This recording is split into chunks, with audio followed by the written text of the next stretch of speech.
Hello. Well, it's me, Lance Nielsen, back for another gut reaction and review. I'm doing these pretty early in the day, which ain't great for my live viewing figures because a lot of people are working.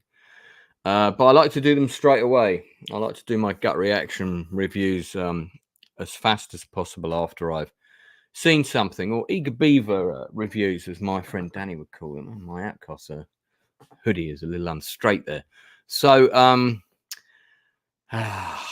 man, I've said this on my previous reviews. I really wanted to like this show because I really rate Rosario Dawson as an actress. I like Ahsoka as a character. I like the makeup for Ahsoka. I like the costume for Ahsoka.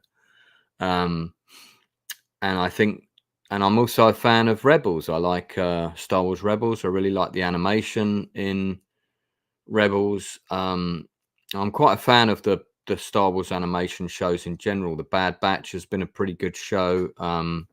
Still haven't watched the latest season of that yet, but you know, everything I've seen of the Star Wars animation shows, with the exception of maybe Droids, on the whole I've really enjoyed. I think the look and the feel of those shows is very Star Wars. This show's been very uneven for me. It got off to a so-so start, then had a bit of a dip, then redeemed itself, then had a bit of a dip, then did some other cool things. This episode for me, well, let's just talk about what happens in the episode. So we kind of open with a conference with the New Republic. I don't know if it's the military council or if it's the Senate. I mean, if it's the Senate of the New Republic, it's pretty small because there's only a few people in the meeting. So I'm guessing it's not the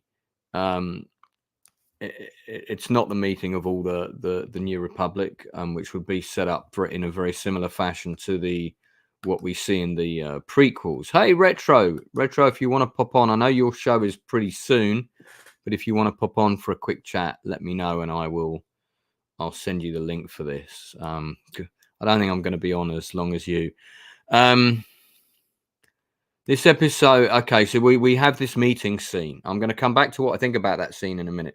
We have this meeting scene where General Syndulla is kind of brought before the council to determine if she should be punished or demoted or fired even for conducting this exercise against the wishes of the express wishes of some of the other people on the council.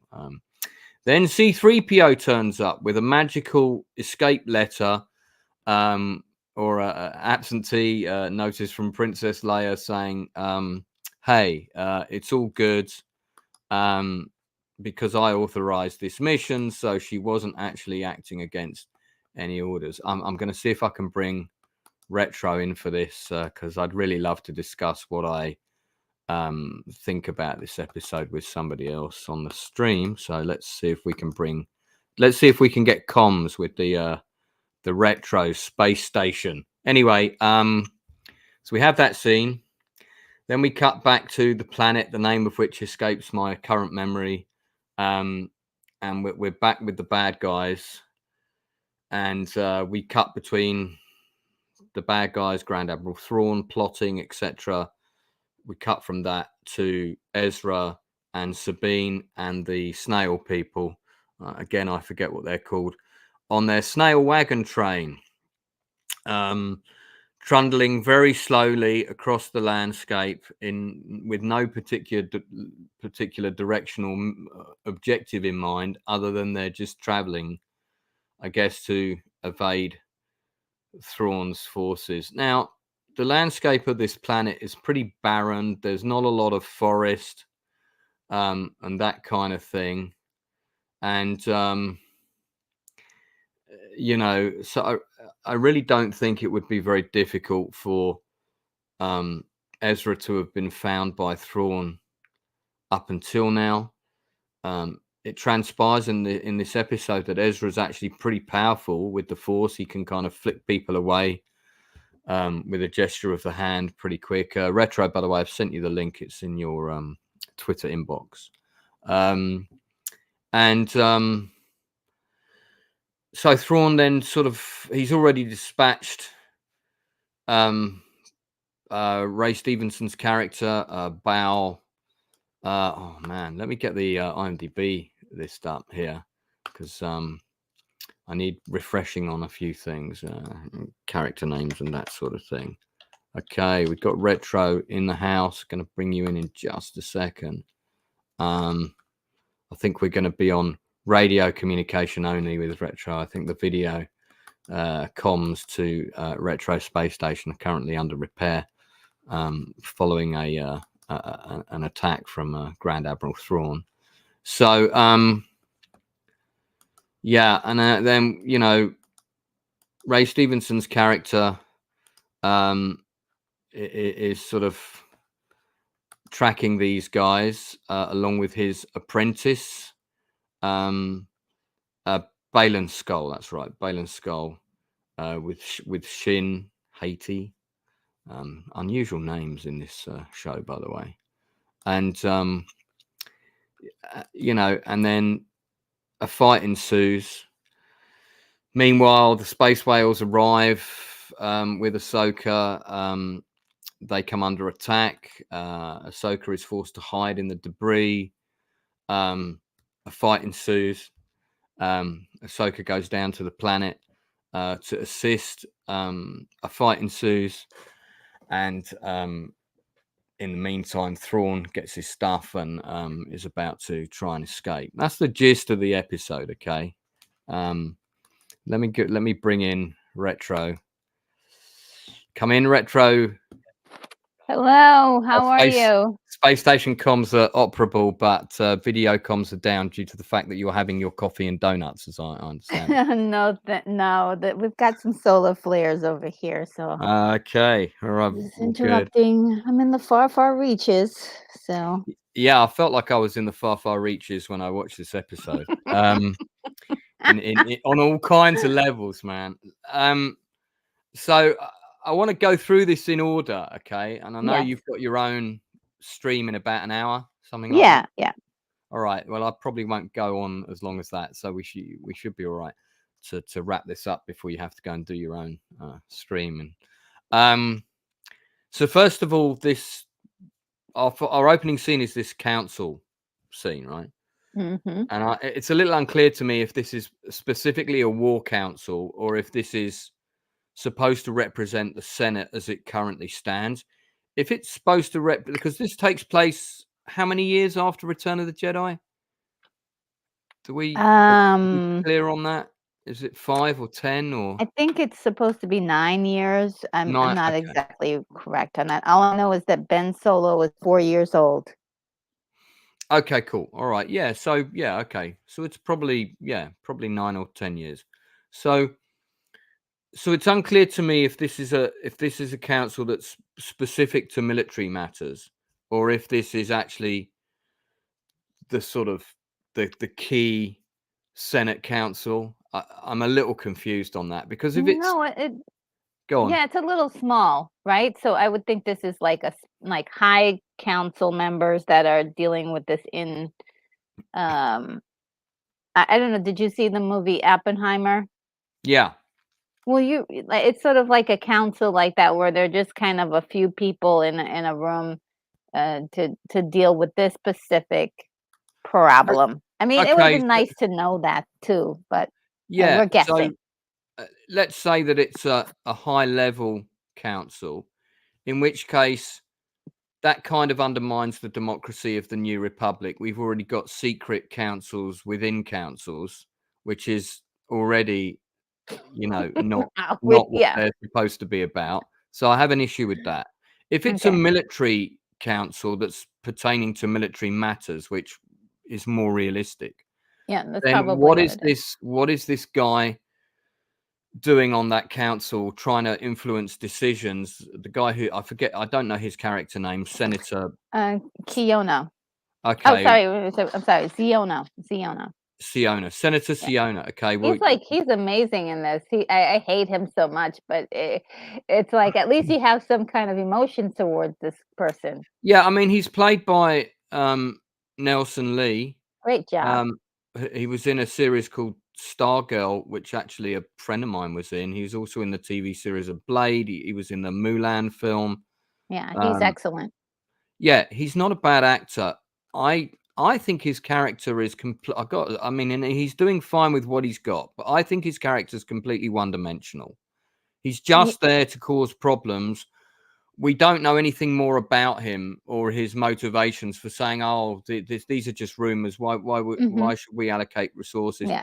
The whole reason that the empire took hold and the emperor was able to do what he did in the first place was because people kind of ignored warnings about things and took things for granted. So you would think even 9 years after the fall of the empire that the Senate would be on a reasonably high state of alert, and that anything to do with major players such as Grand Admiral Thrawn from the old ways, the bad times, the dark times, as they like to call them, should be fully investigated. So I don't buy this guy having all this power to say no when actually what he's opposing is pretty serious. So that argument to me is pretty weak in this show. And I also thought that the dialogue in that scene, even though everyone is trying their best, could have been way better. It was a weakly written scene. That's my opinion. Do you have an opinion on that? I do. Well, I really, I didn't like. I don't like the entire thing. Like, we could just take this episode and put it in a trash bin. It's really bad. Well, I want to pin down. This particular I want to pin down scene. what's wrong with it and what they could have done better. So first of all, this scene in particular. I thought this scene was weak. I feel like we should have opened, if we're going to go with this scene as our opener for episode 7, we should have opened on a massive argument, with arguments flying back and forth between different characters. It was also weak and polite and naff, frankly. And also, there's really never any consequences for anybody. No, and it just all felt a bit like, and then suddenly C-3PO arrives. Oh, and I've got some data thing from Princess Leia Organa, but normally what would happen is you'd see the hologram and she'd say something, and I imagine there's all kinds of legal reasons why maybe they couldn't do that. But it would have been better if this information had come from somebody else who is still around, and we could have had the same thing. And I think also, Lee Nielsen's character, give him even a bit more vinegar. Have him throw a strop and walk out the meeting. Maybe let's get a line about his motivation from his assistant in a corridor.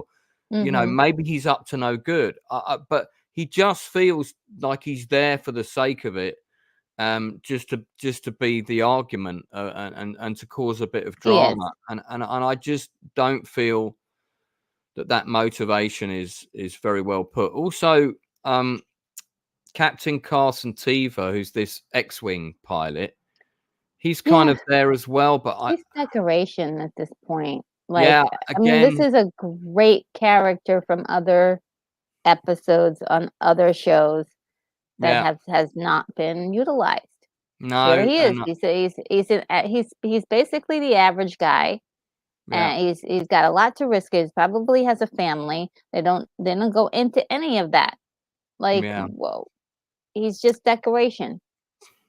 Yeah, it again feels like his role is being wasted. He's not being given decent dialogue. So I thought that this scene was extremely poorly written. Of all the scenes in this episode, this scene had the worst. Actually, there's another contender for that, which I'll get onto. But it was one of the worst. Now I think about it, I'm not sure it was the worst, but it was one of the worst. There's quite a few, and this scene in particular, if I was putting this together, I would just take this scene and put a big X over all of the Yeah. I would not go ahead and use this scene. This is not a scene Well, that really. not in the state that it's written. It No. could have been a good scene. I wouldn't have had 3PO. I wouldn't have had the general have no consequences. I would have had her get suspended, and I would have shown that the internal conflicts within the new, is it called High Republic, or is it High Republic? I forget the name. But I would have shown them as much New more. Republic. Yeah, New Republic, much more conflicted, much more, a lot of different arguments going back and forth from different parties, not just two sides, but maybe 3 or 4. Yeah, And they had Admiral Akbar right there. He did nothing. He said nothing. No, I know. Where was? But it could have been another trap, or maybe not that line. But I just feel like that's exactly what I was saying. I was like, why didn't he say it's a trap? By the way, do you want to see a really, really comedy photo of me dressed up as Admiral Akbar from 1991?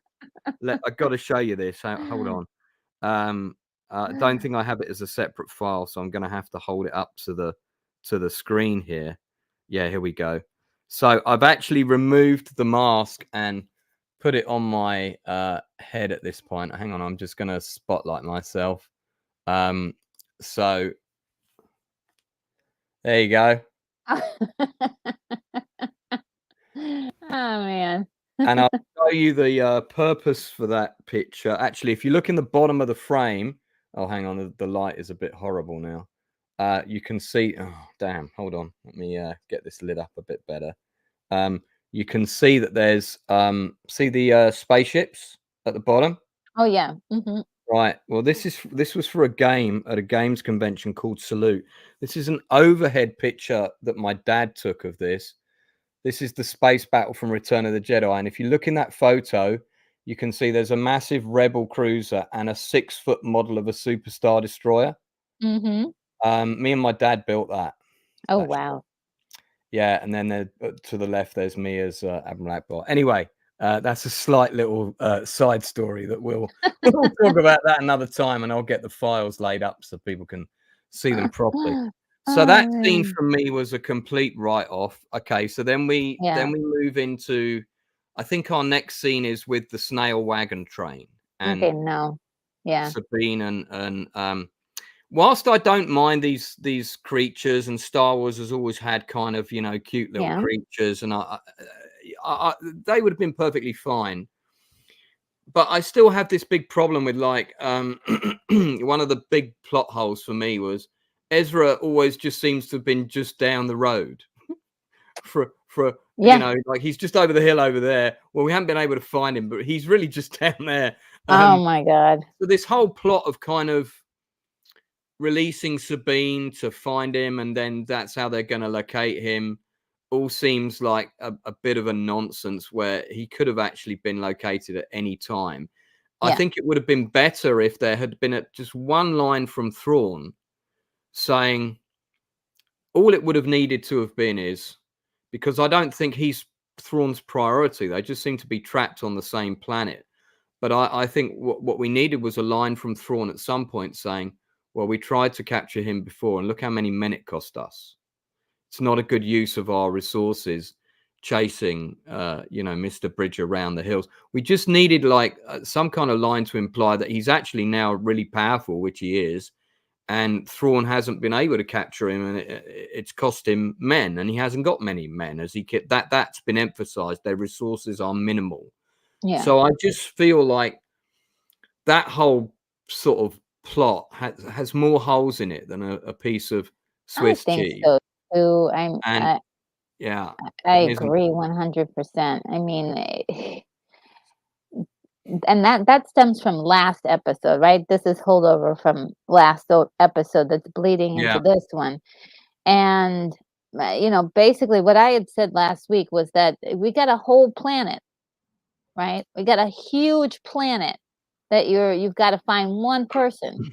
Yeah. This should have taken a year. This should have taken a long time to find this, find them. And then here they are, like, shooting up these guys in red and killing everybody, those guys in red that live on the planet, are they humans? Like, who are those guys? Like, well, they've been referred to as mercenaries, so I right. feel like they're extra mercenaries that have been recruited Hired? You think by so? Thrawn, so he doesn't have to dispense his own men. But if they were recruited, how did they get there? Because Thrawn is supposed to be marooned here. Are they locals? In which case, they're not really mercenaries. They're more like just hired sort of thugs. I think the mercenaries he's talking about are Balin and Shin. Because okay. Yeah. And those other people in red, those are actually people who are scavengers as well. Remember they attacked Sabine in the last, which I thought was very cool, and there should be some consequences for that. No consequences. I'm finding like this story is just so sympathetic to Sabine, who is a rotten human being. I mean, again, she's kind of the worst villain of the piece for me, really. Yeah, she's the villain. Yeah, she's caused so much trouble, and at the end of this whole thing, that everybody's all smiling, and she's like, she's smiling, and I'm like, look, this girl right here, you need to sit her down and tell her, like, you've done some horrible things. Yeah. Well, so they're kind of trudging along, and we're suddenly in a science fiction episode of Wagon Train. Yeah. And again, I don't. Those creatures, I think they're called the Noti or the Noti. Yeah, they're basically Ewoks. Yeah, I mean they're Ewoks with snail shells on. I mean, I'm fine with them. I'm fine with them, and I'm kind of fine with Ezra having hung out with them. Wars.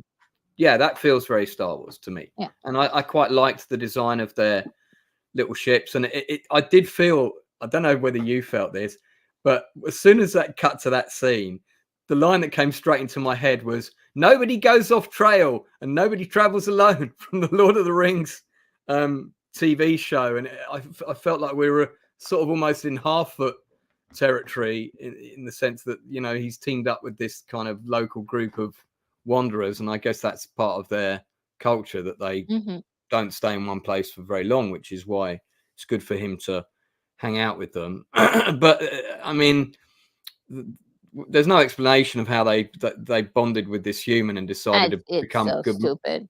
Yeah, and if it is part of their culture that they kind of keep separate from people and they hide and stuff, it's sort of, I feel like we should have maybe had a flashback scene in an episode that covered Ezra first meeting these people. Maybe he saved one of them from being eaten by a big monster or something, and now they feel they owe him, and therefore there's a bond there. Yeah. We didn't get any of that. Yeah. I feel like we could have had that. Maybe people felt it wasn't necessary. And I thought it was really interesting. Like, okay, so now they're all traveling together. So why are they traveling with him and her? Like, why? What is in it? Like, they can't fight. They're a liability. Why are they following them? Well, I mean, I digress. As we saw with their catapults and stones, they took down at least 4 of the useless stormtroopers, which I'll come on to in a minute. But yeah, I mean, because while they're traveling with them, they're a threat. Surely Ezra, who's now shown to be this kind of omnipotent, wise Obi-Wan type with beard, we can tell he's wise because he's now got a huge beard. So I feel like he would say, guys, we're going to have to leave. You're going to have to travel on our own. Yes. Because otherwise we're going to put you at risk, and he kind of reaches that conclusion by the end of this episode. Also, I come back to that. So, okay, so we got that scene. The dialogue between him and Sabine just feels like there should have been more kind of, oh, you came looking for me. Great. We're friends. Great. And that's it. And I just feel like there should have been more. There should have been a bit of tension there. There should have been more emotion.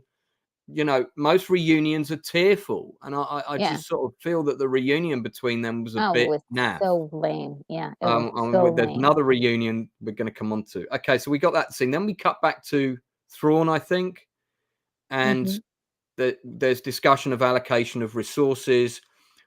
Ahsoka arrives, and she goes into the debris field. All of that sequence was okay. You know, I like the fact they started firing at the whales, so the whales decided to get out of there, wisely so. But the I don't know, the stuff in the debris field and everything wasn't as exciting for me as it could have been. I wanted it to kind of be like the asteroid scene in Empire Strikes Back. Yeah. Well, the music didn't seem to be there. I think that scene could have been cut in half, or Yeah, maybe it could have been shorter. into 1/3 of what it was, because it was stretched. It was definitely stretched. Yeah. How hard is it for her to like sit out in there? You find out where she is, you attack. It's really that simple. It's just they made it into like, okay, let's get the witches together. Now we're gonna get all the stones together, and then we're gonna take the laser beam and find out exactly. Like that was so extreme. I found when I was watching those scenes with her in the cockpit, I don't know if you agree with me on this, but you know, she's doing the, you know, kind of this. It didn't feel like she was really flying the ship. It just, I know she's got the droid, and the droid's probably doing the heavy lifting. But even when Chewbacca and Han are flying the Falcon together, there's always a bit of, you know, switching to this, and then I'm going to touch this, and then I'm doing. She was just kind of doing this, you know. Yeah, yeah. It just felt like the direction for the actors wasn't there. It just felt like it was a bit naff. And I agree. So I was. I did like it. I thought I agree with you. I do think that there could have been a little bit more, like, you know, like, it could have been better. Just activity, like, because when you're, you know, just seeing like a pilot flying, a you know, vehicle or some, there's a lot more that goes into it than just holding that wheel or throttle. I know we've got the droid, but I still think we could have seen more. You know what I mean? Yeah. It just felt, because the situation they were in was frantic, and that there was lots to do in terms of avoiding collision with things and fighters firing at us and all the rest of it. It just felt that they should have been a bit more frantic. So then we cut from that to, I'm trying to remember now. The sound effects for the laser things in space drives me insane. I talked about that with you on your channel, I think. You could you hear the button. Like, why are we hearing the button? We're in space. Yeah. And I just well, I want to hear the laser sounds of Star Wars. Yeah, the laser. I don't want to hear Gatling guns from World War II or Vietnam.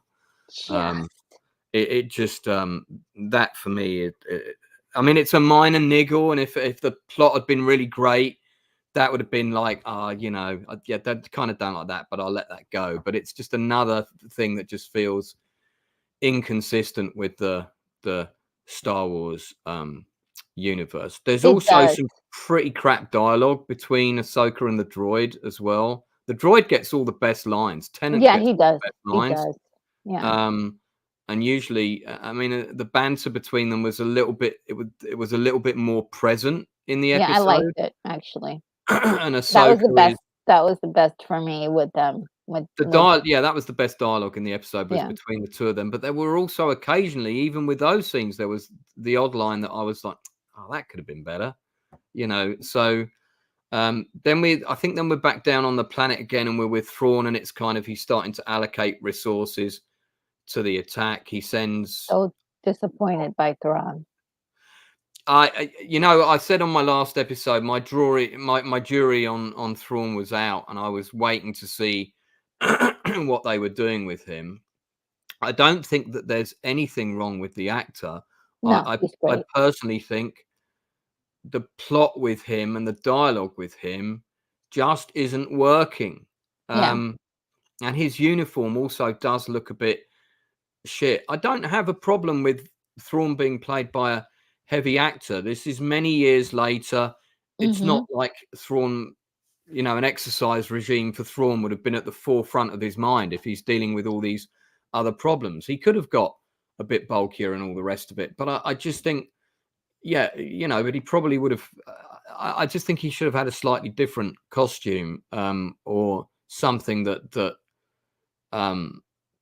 played better to his current physique. But I don't have a problem with them casting that actor. I know a lot of people don't like him. I don't think the actor's the problem. The problem is the script. The script is the problem, and how he's being written, because he is.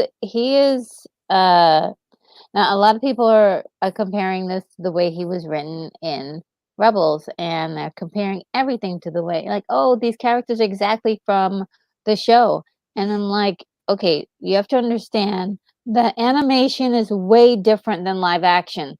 So if he's coming off so clunky and he's so smart, we should not even know what he's planned until he's already executed it. There's a lot of exposition and explaining of things. Yes. And I'm like, the people that we should be knowing about, and they're in what's going on in their mind, we should be knowing what Ahsoka's thinking. We should be knowing what Baylan is thinking, because we've been with him for this whole time. We should be knowing what other people are thinking, not necessarily. Thrawn is so he's so smart. Why do we know what he's doing? Why do I know exactly what he's doing? We shouldn't know what he's doing until it's already executed, and we're like, oh my God, I did not see that coming. That is brilliant. Yeah, that would be better writing. And I think also he should be, I think if in some ways, if they'd even given him less to say, and he'd been a bit more standoffish, he would have been a lot more menacing. At the minute, he lacks menace, which is a big issue for me. So yeah, I agree, 100%, 100%. So then we're sort of going into the action section of the movie, which I guess is the last 20 minutes or so. Well, I'm glad that there was action. Yeah, I mean, I'm glad that there was action. There was action. Yeah, I mean, Baylan and Shin arrive on their kind of wolf mounts that seem to be regularly available and quite happy for people to ride on them with no problem. Looking down on the caravan of courage, and then see what I did there, and then Thrawn sends 2 gunships in support, as well as fighters to attack Ahsoka, who's now plunging down to the planet. She's going to do her jump out the ship maneuver again, which at those kind of speeds, probably kill you, but it's Star Wars, so I'll let that go. And then I was fine with all of that, and I actually thought, cool, we're going to see these kind of, I call them the undead stormtroopers. I don't know if that's exactly what they are, but I thought we're going to see them in action. Yep. I want to see something different with them. And what we got was, well, first of all, we have the red mercenaries go down in large numbers. They're dispatched with fairly quickly from a combination of tortoise attacks and that's ridiculous. I think Sabine with her twin pistols, and again they only ever seem to be able to hit her armor, which is minuscule compared to the rest of her body. They might as well be wearing red Star Trek vests, because we kind of just know they're all going to get killed. I think Keith even. I've heard people say that already. Everybody wearing a red shirt will die. I mean, pretty much. So that action is okay, but it's just sort of, again, there's never a sense that characters are in any kind of jeopardy, really. And then we get to see Ezra. They didn't even kill any Snail people. Like, no, what? that I found really annoying. I mean, okay, we only see one Ewok die in Return of the Jedi, but at least one. But that death scene is representing all of them that die, because we know more get killed than that. But George Lucas thought, well, it's a kids' film, so I only want to show one getting killed. That's fine. So we only need to see one tortoise person get killed in that same context, but we don't see any naughty or whatever they're called. They might as well call them the Na'vi. Sounds a bit similar. So none of them get killed, despite the fact that even the red shirt guys are well armed and well disciplined and all the rest of it. Yeah. Shin goes in with them. She might as well have not bothered. And then Ezra refuses the lightsaber and has very powerful force powers. And this is the first time we kind of realize how powerful he is. Oh gosh, I had an issue with that as well. Yeah. I mean, because I can't remember at the end of Rebels where he was at in terms of his abilities. I thought sort of he's kind of where Luke is in Empire, maybe not as powerful as that even. Yeah. I mean, I wouldn't have a problem with it if he didn't at some point grab a blaster all of a sudden. It's like, okay, so okay, whatever. Why didn't you just take the saber? Because you'd probably be better at it than Sabine. He would have at this been point. better at it and Sabine's better with her pistols. I think also they probably didn't want to show. Again, I think it's the kids' angle. They're not wanting to show too many people getting sliced in half, but a couple of them did. So, and then of course, according to new Star Wars rules, we know those wounds are inconsequential now. So those red guys will be back alive. I don't know. That all felt it just all felt a bit naff. Oh, that's if you're the good guy, right? I forgot to. You know what I forgot to do? I forgot to. I do this sometimes. I'm terrible. I forgot to put that up. There we go. So then the stormtroopers arrive from their gunships, and as I said on my banner, I thought these stormtroopers were going to be harder to kill somehow. Apparently not the case. Or I thought that they were going to get up. Like, normal wounds don't affect them. You've got to decapitate these guys because they're kind of dead already. They're already died and been brought back to life. Okay, so how cool would it have been if they, shot them all and it was like, oh yeah, we got them. And then all of a sudden they start rising up. Like, yes! Yeah, I would have been so excited. I know a lot of people would have gone, oh man, now they're just copying Game of Thrones with the whole, undead army. But you know what? I wouldn't have cared because it sort of... We were prepared for that. Everybody and you could have maybe had a shot of...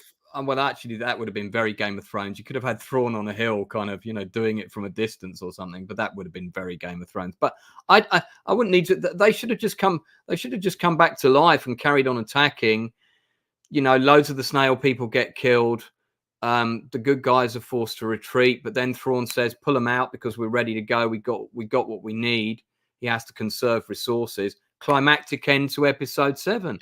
Yeah. But no, I also felt the other piece that would have been a nice climactic end would have been for us to see where Baylan Skoll went, whether it's a temple or like something where it's like, oh, now we're reaching a place. The story feels like it's moving forward.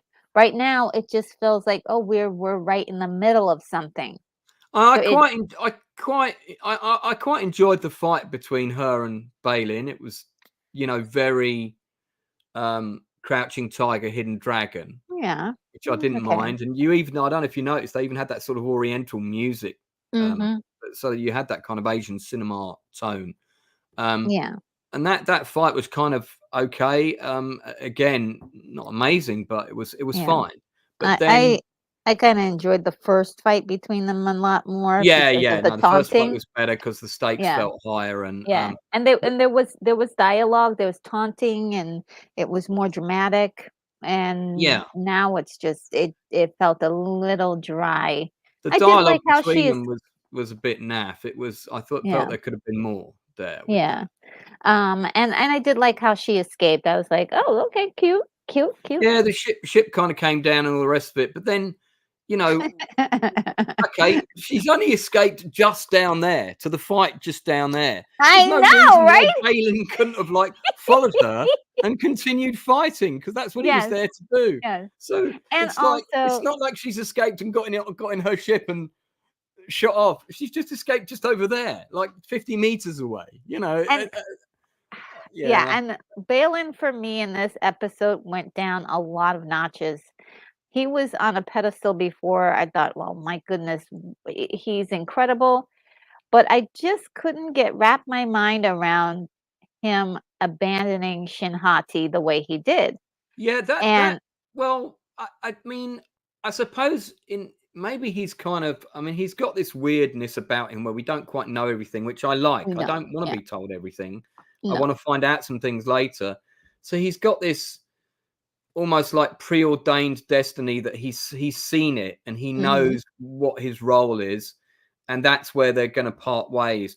And I felt like that parting should have been, she should have protested more. She's like, yeah. but what are you saying? You know, it's always I been the wanted two more of us. drama out of that. Yeah, and he should have had a line like, "You are no longer my apprentice. You are now, you know, I've taught you everything I can.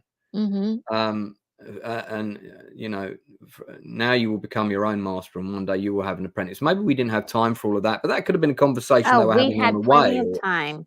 We had Yeah, plenty of time if we're just sitting down having a little chat between Ezra and Sabine, and they're both like, "Oh, well, will you tell me what's going on?" And, "Oh, well, it's too complicated. Oh, okay, I won't press any further. I that won't press any." dialogue was dire. I mean, I quite like the bit with, so the emperor's been defeated. Yeah, how did that happen? Well, you know, we could have had a line like, "Have you heard of Han Solo? He took down the new Death Star." Or there could have been a couple of member berries there that I would have accepted as perfectly fine. Well, But we just also get, it's complicated because we can't be asked to write any more dialogue. Let's no. move on. And then on top of that, she says she doesn't actually say that Palpatine died. She said, "Will we, I think he's dead." And I'm like, "Wait a minute. Yeah, apparently he's Who dead. Something. how yeah, like please. He's dead. Like at this point in the story, he's gone.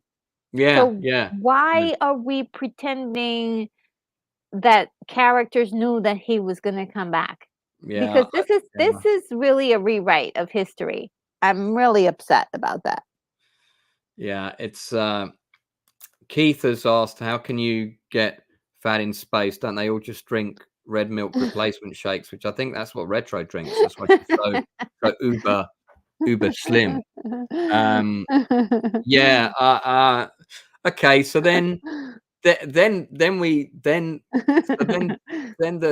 troopers just do nothing of consequence No. really, apart from they Yeah. get shot.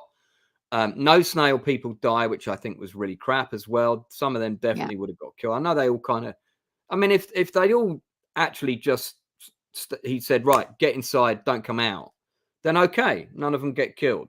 But they insisted on coming out, some of them, and fighting. So at least one's got to get killed for taking that risk. Again, it just diminishes the drama, it just diminishes any tension or conflict. Oh, It makes it all a bit parody. It makes it all a bit silly. The remaining stormtroopers bug out, okay, and then we have the reunion between Sabine, Ezra and Ahsoka, and the full emotion of that reunion is, and what, miss this reunion? I mean, Yeah. and where was the emotive music in that scene as well? I felt the music didn't serve the episode very well. It just didn't. Usually the music in Star Wars is so key to the emotion of whichever scene we're in. You know, space battle, it's all very super dramatic, emotional scene. There's usually a throwback to threads of former, Yeah. there's something. I just felt the music in this episode was just not very present for me. Maybe that was because I was turning off because the dialogue was so dire. Well, I mean, I take that in high regard because I know how much you love music. That you actually collect Huge. soundtracks and stuff I've like got that. got the vinyl soundtrack to Empire Strikes Back and Star Wars. The only one I don't have on vinyl is Return of the Jedi. I can't believe I actually bought that on cassette. This is the original double album for Empire.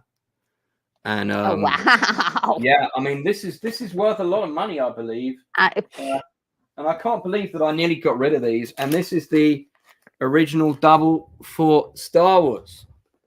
So that is sick. And you know, I had to buy Star Wars later. I think I got it when I was about 14, because I asked my parents for the Star Wars soundtrack, for Christmas. And you know what they got me? My mum, if she could save a few bucks, she bought me Jeff Love and his orchestra do Star Wars. And it was like, you know, is that the disco version? Well, yeah, it was like a rendition by another composer. So you get the kind of it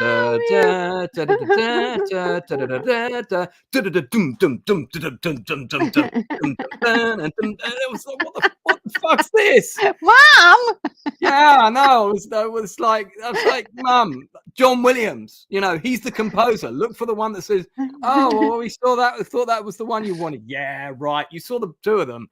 And that one was $2.99, and the one I wanted was $5.99. I know why you bought me that. She did the same thing with the soundtrack for Search for Spock, Star Trek 3. I put that on my Christmas list, and I got the BBC audio adaptation of Search for Spock with other actors reading out lines, none of the original score, and the Kirk actor going, "You Klingon monster," instead of "You Klingon bastard." It was like, what is this? But I bet it's worth a lot of money today. Well, I don't know. I got rid of that. I think I remember breaking that. Oh my goodness! Smashing you were so mad. Like, it was just dreadful. Anyway, back to Ahsoka. So, man. Yeah, that reunion scene for me, pathetic. It killed the episode because we've waited for so long for this, and it was just like, yeah, I feel like I saw you last week, and it's like, did you though? I'll say this reunion was much better than last week's. Okay, because last week's was just like, what are we doing here? Yeah. That was. I mean, it was horrible. I just don't think the character of. I like the fact that the one of the things I felt that they got right was suddenly Sabine was drawn towards what I'm going to call the dark side, and she went with Balon, and then they did nothing with that, and she just became whereas actually I wanted to see him kind of like potentially taking her on as a new apprentice, and Shin getting jealous, and maybe they could have done so much more with that, and her getting seduced, but they just didn't really do anything with that, and I don't know, and then it's just like, none of her bad actions have any consequences. Like when Ahsoka was back there, it was like there should have been tension between them in that reunion, and Ezra should have been going, oh my God, this is a bit awkward, but it should have been like, why did you do what you did? Like, or like, in spite of what you did, I made it, to come save your butt, or something. Or she should have said, well, I found him, didn't I? Yeah, but, nearly costing me my life, and then I had to come in and save you guys. We didn't need saving. There could have been a bit of back and forth, and until and then, okay, maybe the tension's broken. But again, it just felt like none of these actions had any consequence, and it's all just like, All is forgiven. Nobody faces anything.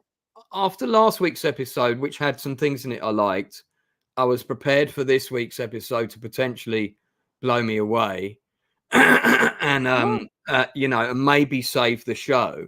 And unfortunately for me, it's done the total opposite. Now, I think, am I right in thinking Filoni wrote all the episodes? Yes. I mean, listen, and I know he created Rebels, so the man does have talent. There's there is brilliance within the pages. It's just that it needs editing.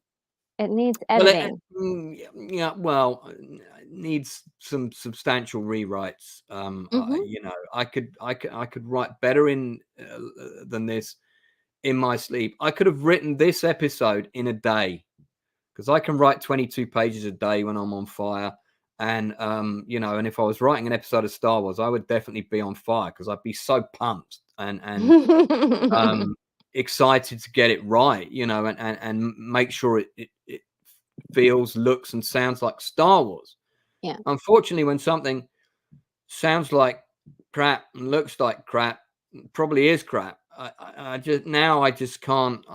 I've been really kind to this show, and I love Rosario Dawson as an actress. I've said this at the beginning of the stream. I like the character of Ahsoka. I like Rebels. I like most of the animated Star Wars shows. They felt very Star Wars. They looked very Star Wars. And this show did look very Star Wars in places, but the writing really has let it down and doesn't serve the characters well. And you've got some amazing actors here.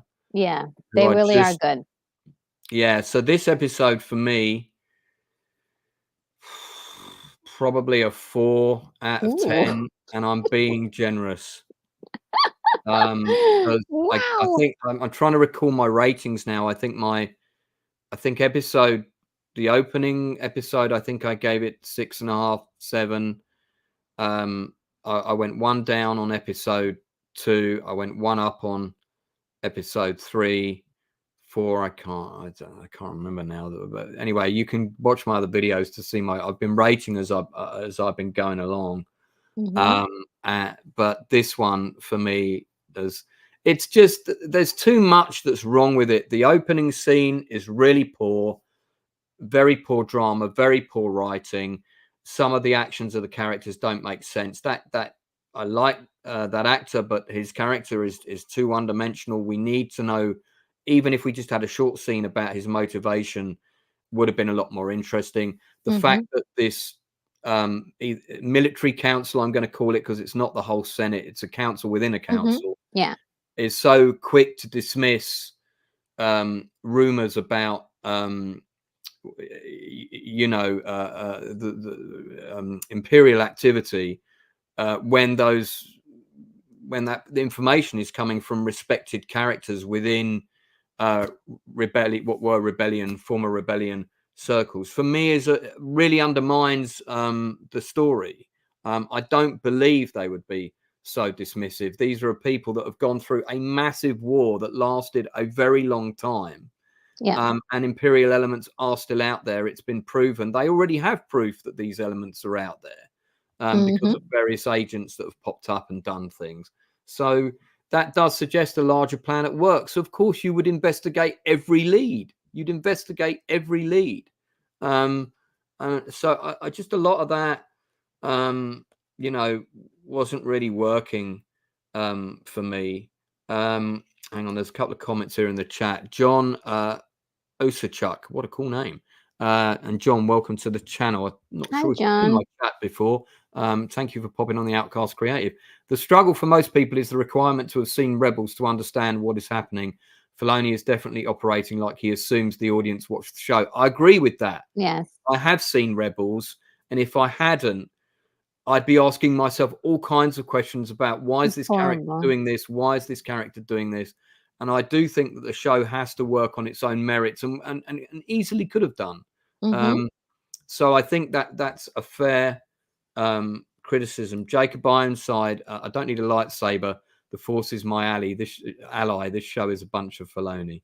Yeah. So, Hi, Jacob. And, John likes the Senate scene, demonstrates the agenda-driven politicians perfectly. Yeah, it does, but there's stuff about it that just doesn't make sense, man. I'm sorry. If it's a military council, then senators in it wouldn't have that much power because it would be a military-focused council. If it's a Senate council, then it's a council within a council, which means that the New Republic is already operating in a secretive manner, not a democratic manner, which means it's already undermining its own principles. So I just don't buy it. It's not clear to me what's going on there. And I just thought the dialogue in there was not good. And then, the Snail people seem to be invincible, even though they're super weedy. Another big problem. The undead stormtroopers are no different from normal stormtroopers. They just turn up and get shot and then run away. Whereas we thought we were going to get something different. Why present us with different types of stormtroopers if they're just going to be exactly the same? Yeah. Another wasted opportunity. Maybe we're going to see something with them in the last show. Maybe Thrawn's going to come back to where that battle was fought and we're going to see all the dead ones rise up or something. But that's bit late for me, you know. So I don't know. Yeah, it's a 4 out of 10 for me. This episode for me has undermined the show quite significantly. I'm prepared to be amazed in the last episode, but because there's only one more, right? Yeah, there's only one more. Yeah, I mean, it might be that it has a great ending, but that's still, I can't see how that episode's going to save. I don't they don't have enough time. You need at least 2 hours to complete this thing to make it seem to answer all the questions, to figure they just don't have enough time. They don't. And I think it's going to be another 30 minutes to 45 minutes, which is short. Yeah. Yeah, I mean, John's admitted that my discussion there has merit. They're in open denial of Empire remnants being exposed. Star Wars politicians call fake news. I mean, yeah. No, I do think that the scene has a merit. I feel like it didn't belong in this episode. And also I do feel like if they're going to go ahead and do this, give Hera an actual consequences for what she did. Yeah, I don't think that should have been just let's have this Deus Ex Machina. Leia comes in and saves them. We have too many of these things that are going on. I love the fact that they're mentioning Leia. I love seeing C-3PO. There's so much to love about these things. My biggest issue was the fact that there was no consequence really for Hera's action. Should have been. She should not have disobeyed a direct order. I'm gonna say with my writing hat on here, that the reason this scene is in this episode is because General Syndulla is going to come back in the next episode at some climactic point and help out saving the day. Yeah, which is fine. Which is why they need this scene to be here, so she doesn't get demoted or suspended or whatever. Yeah, so she can come back and carry out that action. Possibly because she would have to be definitely in this part of the galaxy and not in the other galaxy. So Thrawn would have to at then that point be have come to the regular galaxy or whatever by that time.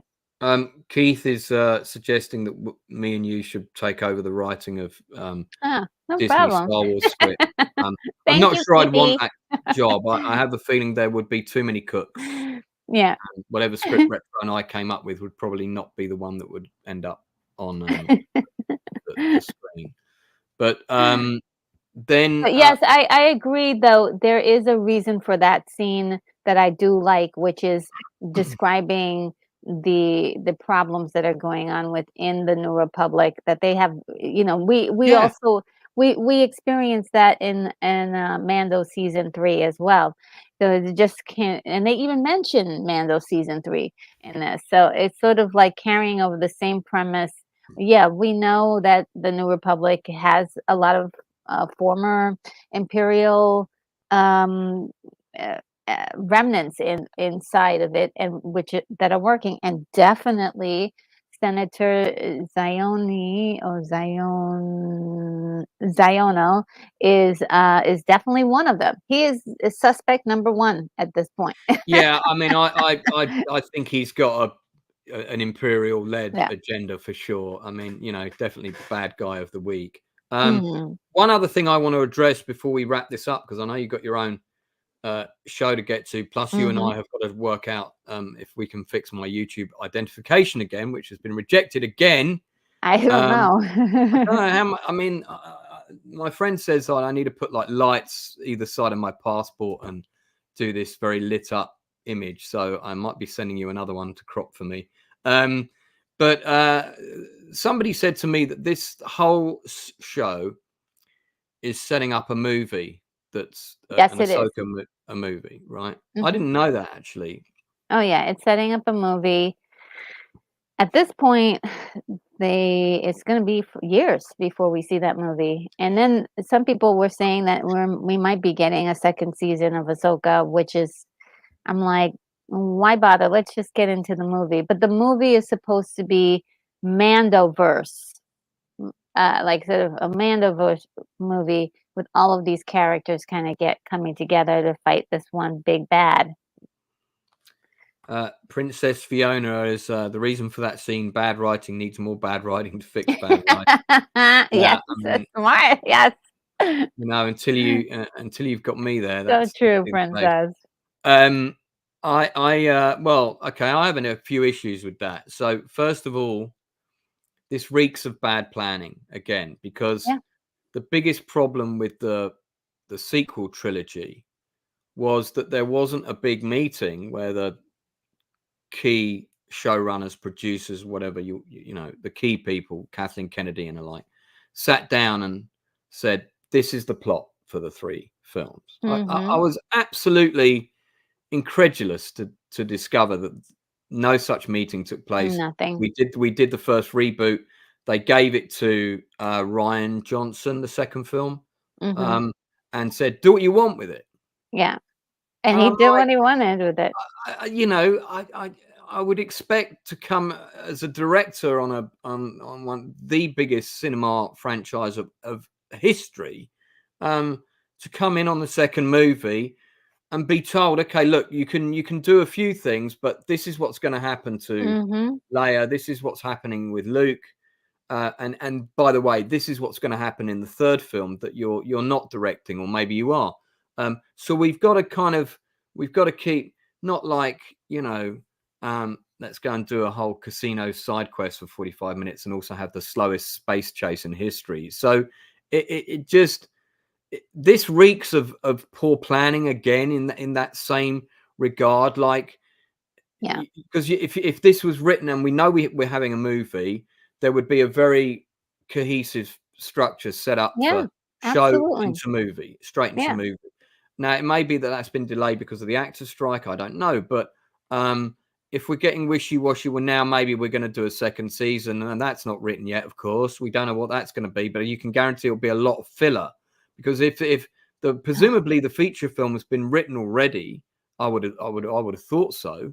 Maybe I'm giving them too much credit for that. I don't think it's been written. And it just... you know, it just if you're going to do an Ahsoka feature film, do you know what? Ignore this show ever happened. Just ignore this show and let Ahsoka have a story. Don't bring in any of the other Rebels characters. Just let her go off and have an adventure on her own. Yeah. And make it a really cool Ahsoka film with an Ahsoka-led narrative. Yeah, they never described this movie as an Ahsoka film. They said that Ahsoka would be in it, but it would be a Mandoverse.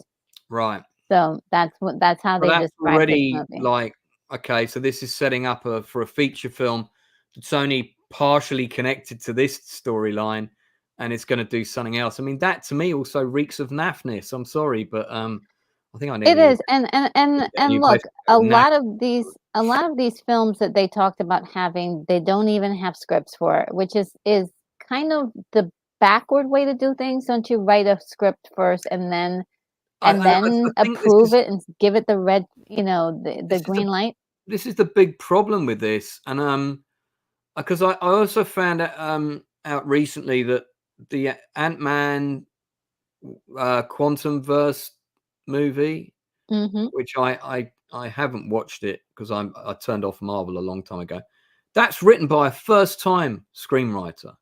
Oh wow! And I mean, why would you I mean, I'm not saying don't give new people a chance. Absolutely, give them a chance, but get a first-time screenwriter to write 1 or 2 episodes of. You've got dozens of television Marvel franchises, and see how they do on that. Yeah. And before you give them a big property, I mean, because that's why Filoni's been given this responsibility, because he's actually got a track record of creating some pretty good stuff. But I do think that there should have been more hands-on guidance with this from a very experienced showrunner who would have guided and shaped this show with him. And I think that's probably, if that's happened, it's failed. If it if it wasn't in place, it should have been. Yeah, I mean, So and there are certain things that he's done with animation that are suitable for animation, but just doesn't work on screen, and it just doesn't. And this particular show has gone through incredible lengths to make everything look like and feel like the show, and the animated show, which doesn't work in live action. It's to its detriment. Absolutely, I feel that they've been so doggish about making everything look and feel like the show. It's great though for people who remember the show and they like the show, but it's really doesn't make the story any better or deeper or more compelling, in my opinion. So to wrap this up, what would you give this out of 10 on IMDb? I would give this episode a 6.5. Okay, well, you're going higher than me. Yeah, I mean, look, as I usually just if I give a 5 for at least like the visual aesthetic and people acting, like doing great job acting. The lighting's great, cinematography was decent in some parts. I would have, had other. I'd love to see other choices made. On the most part, they did a great job visually. But as far as actually telling a story, that's where everything falls apart.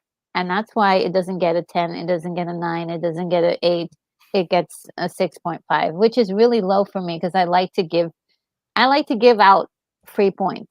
This is the lowest mark I've given any episode on this show, because for me, this is the episode where it's fallen apart. You've got major arcs coming to a head here, and they do nothing with them. I'm sorry. And frustrating. It all starts with the script. And if the script is really poor, you can't fix the show, no matter how great the visuals are. And the visuals in the show have been good. They've been very Star Wars, very strong. And I gave higher marks at the beginning, but for me, this is the episode where it, for a lot of other people, it fell apart a long time ago. I was more prepared to give it a chance because there were things I liked. Yeah.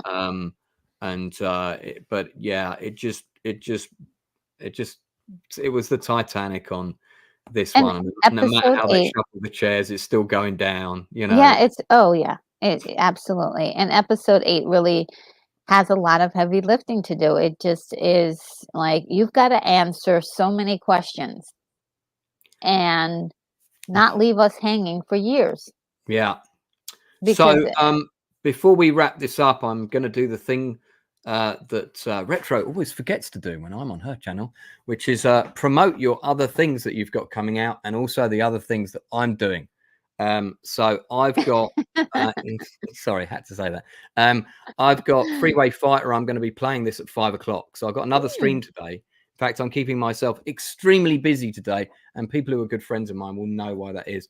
And then I've got an interview coming up on the 17th of October with Jeff Farley, who is one of the main makeup guys on Babylon 5. He did Demolition Man. He works in lots of other areas of special effects. I am also on the Critical Drinkers channel on the 2nd of October, where we're going to be discussing The Thing. I think I probably am going to be streaming tomorrow night, but I'm not 100% sure yet. But I'm just keeping very busy this week in general. Retro, you're live in about 25 minutes on your own channel. Absolutely. Yes, you can find me on YouTube under Retro Nerd Girl, and then you can also find me on Twitter every once in a while, tweeting here and there. I also what I usually do on my channel is I do movie reviews of retro films or older films, and I also have live shows. So I have one on Wednesday mornings, Thursdays, and on Saturdays I do a watch party. So definitely check out my channel for all that good retro fun stuff. there's a great stream where I pop up briefly as a guest, where Retro covered all the animated feature films from kind of the 1940s right through to, I think it was to the end of the 80s. You went, didn't you? Oh, yes, I went to 1898 to 1898 to to 1989. That was quite a bit of material there. Yeah, I think that's a two-parter. That's on Retro's channel. It's really interesting. Great stuff, and I really Lance was fantastic on it. So go and check that out. Did you go and watch The Talking Parcel? You know, I sent you the link to watch that 45-minute old film, The Talking Parcel. Have you watched it yet? No. When did you send that? Well, I put it up during the stream. Remember when we were talking about the animated feature films, and I said I've got 3 favorite animated movies of the 70s and 80s, which is The Talking Parcel, The Lion, the Witch, and the Wardrobe, and The Phantom Toll Booth. And I didn't see the Talking Parcel yet. I'll find it for you, and I'll private message it to you. Yes, send it to me on Twitter. Yes, I can. Remember, it's got the big deaf dragon. We looked at the clip of it with the big fat dragon, and they're down in the little boat, and he eats them accidentally. Remember that? Oh yeah, that was so cute. Yeah, no, you'll definitely like it. All right, guys. Well, look, that's it from us. Do check out Retro Nerd Girls channel. It's really wicked. Loads of great content. I'm going to be back at 5 o'clock, so that is in exactly 1 hour 20 minutes. I'm going to be bombing around like Mad Max, doing a live playthrough of Freedom Fighter online. I've just managed to get hold of that book, so that should be fun. But in the meantime, that's it from us. Don't forget, Retro's on in about half an hour. Don't forget to tell the people that you care about that you love them, and I'll see you again real soon.